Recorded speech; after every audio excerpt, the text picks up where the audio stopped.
Então, gente, essa aula é só para a gente finalizar mesmo o conteúdo, tá? Nem tem muito conteúdo mesmo para passar nessa aula, é só para a gente ver alguns animais que a gente pode atender no nosso dia a dia, tá bom? No caso, a maioria, o mais comum vai ser animais domésticos, né? O mais comum são os animais domésticos, né? Cães, gatos, a gente pode atender ainda algumas aves, e alguns répteis, tá?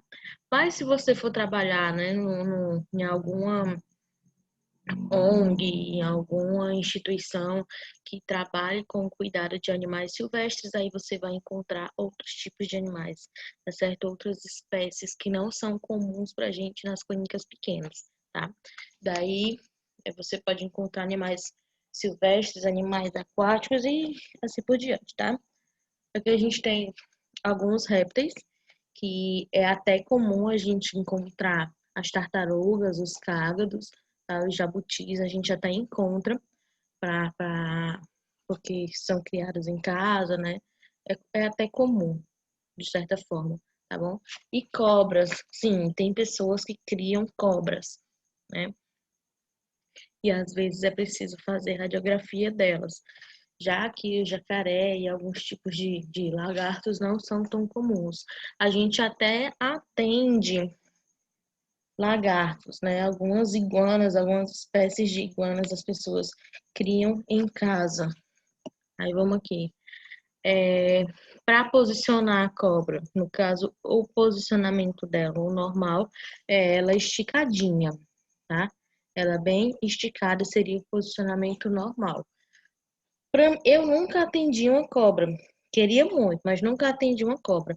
Eu só não posicionaria com utilizando, né, esse materialzinho, porque eu teria muito medo dela fugir. Então eu ia preferir mesmo utilizar as mãos para posicionar. Tá? Uma coisa que a gente tem que ficar ligado aqui, galera, é preciso utilizar os EPIs aqui, tá? Preciso utilizar os EPIs para não se expor desnecessariamente, tá bom? Que mais cobra, né? Ah, uma coisa que eu queria dizer, que essas estruturas dentro delas são ovos, tá certo? Aí eu teve um momento em uma das salas de aulas em que eu dei essa disciplina, perguntaram: ai, cobra coloca ovos? Sim, cobra coloca ovos. Não são todas as espécies, mas algumas espécies de cobra colocam ovos e normalmente elas não ficam ali olhando o ninho, cuidando dos ovos, não. Eles colocam o ovo e vai-se embora. Aí vão seguir a vida delas. Tá? Elas não ficam assim paradas cuidando do ninho com as cobras, não, tá? Aqui seria o raio-x de uma cobra, né? Aqui na parte da frente, já mostrando aqui os órgãos, como eles se posicionam dentro, como são posicionados dentro do, da cobra. E aqui a parte mais de trás, né? Podemos dizer assim, que seria a parte anterior e aqui seria a parte posterior, tá certo? As tartarugas, existem, o que eu acho muito engraçado, a tartaruga quando ela tá assim para fora do casco, a gente consegue ver mais estruturas do que quando ela tá dentro. Quando ela tá dentro, a gente nem entende muito o que é que tem dentro dela, tá? Aqui são alguns exemplos de imagens. Esse vídeo é mais para vocês verem as imagens, né? Porque questão do posicionamento mesmo a gente já finalizou tudo. Aqui ela dentro do casco a gente nem enxerga nada, nem consegue ver nada lá dentro, tá? Uma salamandrazinha, uma espécie de salamandra.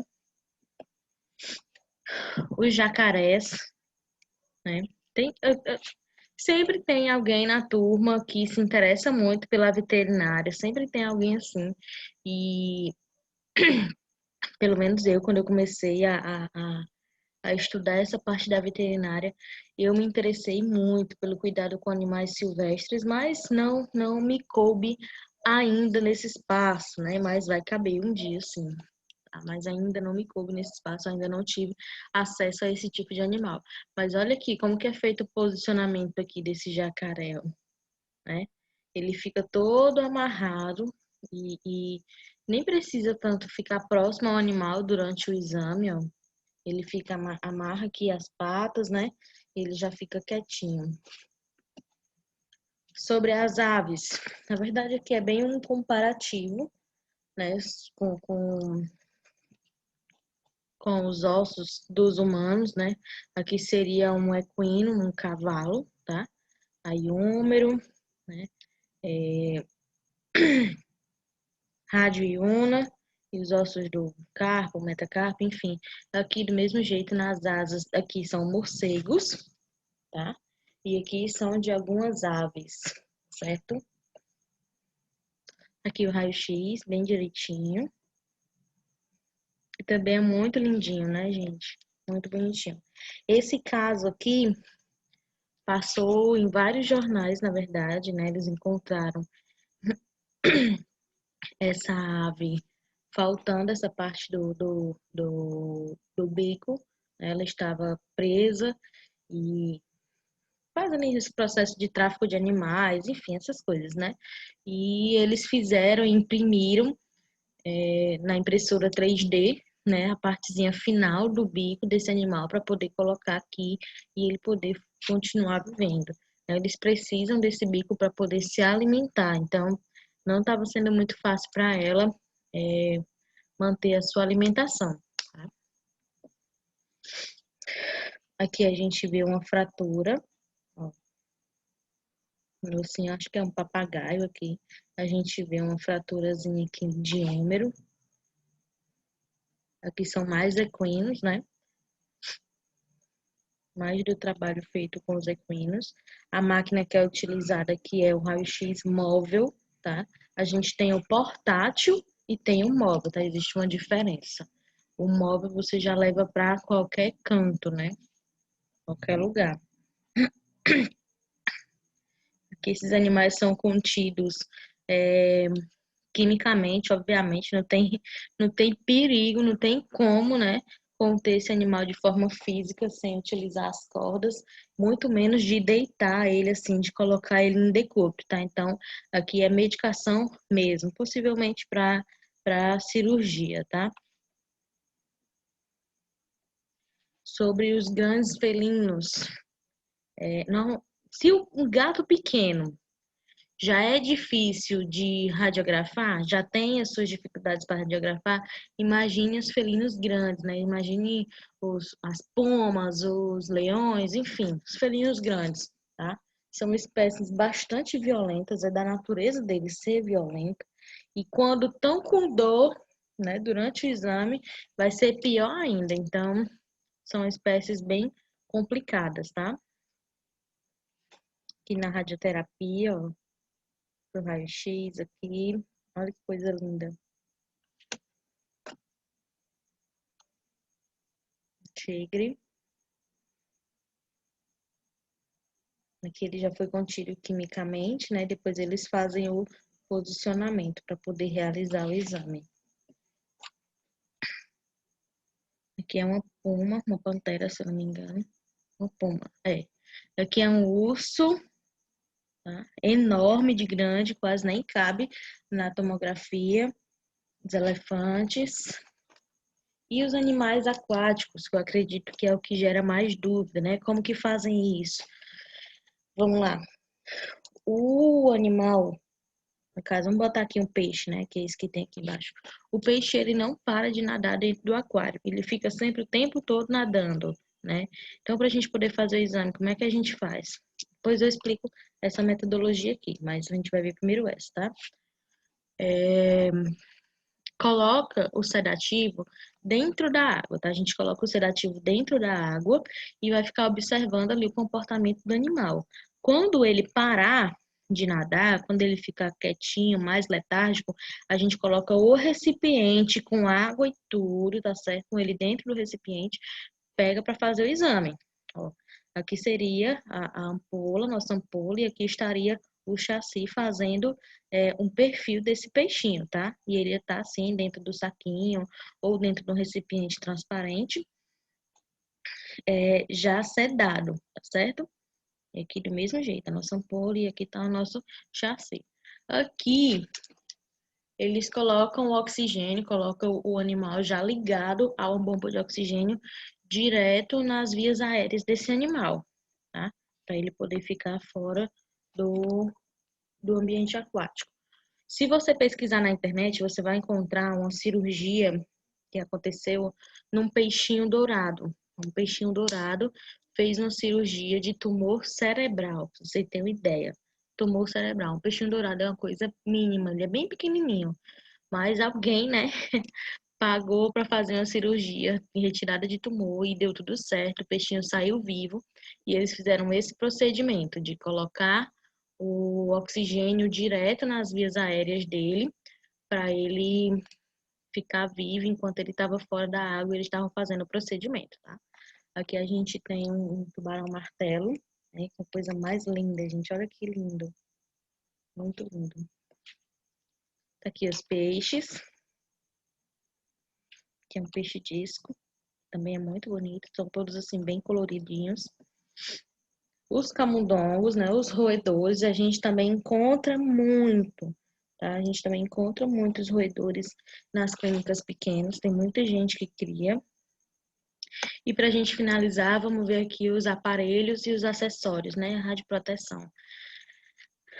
Na verdade, o aparelho, na verdade, a radioproteção vai ser feita igual como é feita no ser humano, tá? A gente vai ter algumas diferenças por causa do posicionamento do animal, tá certo? Então a gente precisa utilizar alguns EPIs a mais por causa do posicionamento do animal, tá? Mas vamos lá. As calhas, né? As calhas são para a gente posicionar o animal aqui no meio. Tem esses pesos aqui para contenção física, tá? E a focinheira, que vai servir tanto para a segurança do animal, quanto para a segurança do próprio técnico, né? O conhecimento desses materiais vai ser importante justamente para que você possa se proteger e proteger o teu animal, tá certo? Proteger o animal, no caso, o teu paciente, tá? O avental de chumbo já é bem conhecido de todos nós, né? E é necessário realmente a utilização do avental de chumbo durante a prática da radiologia veterinária, já que a gente fica muito próximo do animal, certo? Quando não somos nós, os técnicos em radiologia que estamos próximos do animal, vai ser um acompanhante do animal, né? Um proprietário do animal. Então, a gente precisa oferecer o avental de chumbo para que essa pessoa fique protegida durante o exame, tá? As luvas são um acessório indispensável, tá bom? A gente acaba tendo que se expor muito, né? A gente acaba tendo que colocar a nossa mão próximo do feixe primário, então, para que não cause danos, né? A gente precisa utilizar as luvas de chumbo, tá? São meio desconfortáveis, mas é necessário utilizar, tá bom? O protetor de tireoide, que também já é bem conhecido, tá? O óculos de chumbo, né? Que é um acessório que dificilmente a gente encontra nas clínicas, mas existe, tá certo? Já sei que existe, foi um professor, amigo meu, que trabalha com veterinária. Há alguns meses ele postou a foto utilizando um óculos de chumbo. Eu até pensei em pegar a foto para colocar nos slides, mas ainda nem parei para ver isso. Mas mesmo que a gente não encontre muito, ele existe, tá? Ele existe. E as pessoas que têm, né, realmente utilizam. E é interessante que utilize mesmo, porque a gente fica muito próximo da fonte de radiação, tá? Aqui é sobre a sala. A sala de raio-x vai ser basicamente igual à sala convencional de raio-x utilizada na radiologia humana, tá? Mesmíssima coisa. Precisa ter essa lanterna de segurança lá na câmara escura, tá certo? Também precisa ter a luz de segurança com aviso do lado de fora da sala, avisando que o raio-x está em uso, para que ninguém abra a porta de uma vez, tá? Esse identificador radiográfico, existem algumas clínicas que ainda têm, né? Mas as que já as que já evoluíram no seu processo, né? Já tem aí o raio-x digital, que faz com que esse identificador fica obsoleto, né? Não precisa mais utilizar, já coloca ali a identificação no próprio computador, né? Os chassis, né, e os filmes também. O chassis, como eu falei, normalmente nas clínicas pequenas a gente tem um 18 por 24 e um 24 por 30, o básico, né, o que a gente precisa, mas outras clínicas que trabalham com animais maiores precisam de chassis maiores, tá? O negatoscópio, né, que também todo mundo já conhece, que é para a gente poder visualizar as imagens, né, para ver a qualidade das nossas imagens. A reveladora, que no caso é uma automática, né, que não é digital, é a reveladora automática, mesmo daquela que passa o filme, tá certo? E os rolos, os racks, ficam dentro da reveladora, tá? Que vão produzir aí a imagem radiográfica, né? Durante os processos de revelação, que vocês também já conhecem, né? Revelador, fixador, água e secagem. E a máquina que a gente mais utiliza vai ser essa. A gente conhece como pica-pau, né? Mas é um raio-x portátil, é um aparelho portátil, tá? 90% das clínicas e dos hospitais veterinários utilizam esse maquinário, tá bom? A mesa, normalmente ela é fixa no chão, o normal. Na verdade, o normal é que ela seja assim, de rodinha, só que as clínicas acabam prendendo elas no chão mesmo, para não ficar, não ter movimento durante os exames, tá? E é isso, galera. É isso. Foi uma honra estar com vocês durante essa disciplina, tá? E o trabalho já foi passado, né? Foi passado no primeiro dia. Eu espero receber todos os trabalhos hoje, tá? E se vocês tiverem alguma dúvida, perguntem, mandem lá pro e-mail dúvidas profmarinho@gmail.com, tá? Vocês podem perguntar lá que eu vou responder no mesmo horário. Foi uma honra. Boa sorte a todos. Espero vê-los em breve, né? Como colegas de trabalho, tá? Tchau, tchau.